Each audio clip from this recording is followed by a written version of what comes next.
back, everyone. We're continuing on the food train, so if you're looking to save a little bit of money without missing out on the sweet things in life, we have the recipe here with Rita from NDSU Extension. Good morning. Good morning. So I know we talked about it a little bit earlier in the show, but this is called a depression cake that we're making. So what is that? So depression cake was popular in the Depression in 1929 when food costs were very scarce because of the Depression, and individuals still wanted sweets. Yeah. So this cake was made without eggs, butter, or milk. Okay. All and right. so we know right now that eggs, butter, and milk are still very high cost. Yeah. I just read today that they're up about 12 to 20% this past year for those ingredients. Yeah. And so I thought, why not? Let's do depression cake. Yeah. However, it's been around. I've known it as crazy cake, dumb cake, wacky cake.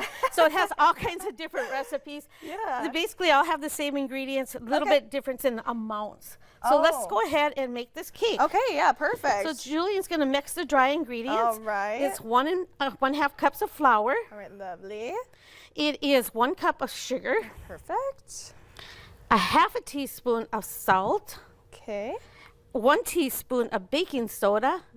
Lovely. And 1/3 of a cup of baking cocoa. Okay. And she's going to mix that up so it's well mixed, because you want your dry ingredients well mixed together before we start putting the liquid ingredients into it. Yeah, so lovely. with depression cake, again, it actually goes back farther to the USDA when they were trying to ration ingredients, and that was in the late 1800s. Okay. And so it has a long history. If you want to know the history, I would tell you just to go ahead and Google the history. Right, yeah, you have Google at your fingertips. And the recipe, again, it's out there. It's making its rounds around the internet. It's like everywhere.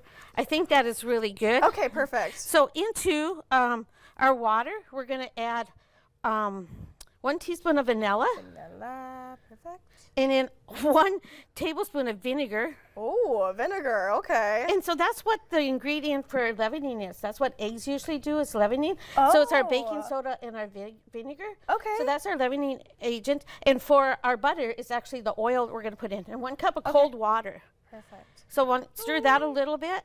And then we're going to put the 1/3 of a cup of cooking oil in. Okay. So those are the ingredients that we are substituting for the high cost of ingredients. That makes sense, yeah. And it's so cool to learn that recipes can go down, and we can just learn from the past with these recipes, especially because inflation doesn't go away. Right. So you want to go ahead and add the oil to that as well. Make sure you get all the edges, because the flour likes to stick in this one really good to the sides. Okay. And as she's mixing that, NDSU has a really good publication called Ingredient Substitutions that's available. I believe you're going to link it to your website. And it just talks about if you're missing an ingredient, what you can substitute, or if you don't want to buy one of those high-cost ingredients, what some substitutions are. So I would tell you to go to the NDSU Extension, Google that, and Ingredient Substitutions, and you can find our publication about ingredient substitutions. Okay, lovely. All right, So I don't know if you guys can see the batter here. You can look at that, and you know what? It's perfect because it doesn't have eggs, so you don't have to worry about salmonella if you want to eat the batter. Right, right. And so what we're going to do, Julian, is we're going to actually use a glass baking dish. Okay. And we're not going to put any grease or pab or anything. We're not going to grease it. We're going to just put it in this baking dish. Okay. So go ahead and dump it into our baking dish. When we are baking, if you use a Pyrex or glass baking dish or a dark baking dish, you have to decrease the temperature on that. So our recipe calls for 350 degrees, but we're going to bake it at 325. Okay. And then we have to extend our baking time just a little longer to make sure it is done. And you don't want the middle to fall. And I could have brought the cake that fell yesterday for us, because our first cake I made didn't turn out yesterday. Oh, okay. So anyway, you just pop that in the oven. We're going to bake it for about 45 minutes. Okay.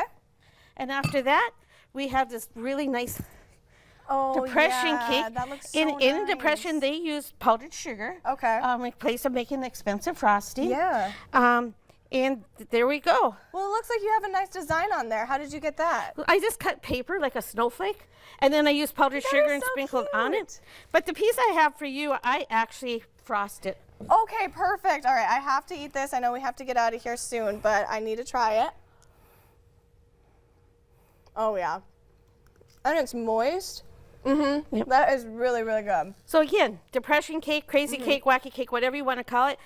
Bring it back. You still can have your sweets and enjoy it without the high costs. Yeah, I love that. Okay, so where can people find more information? Go to NDSU Extension, to just Google that, or give me a call at the office. My number is 241-5700.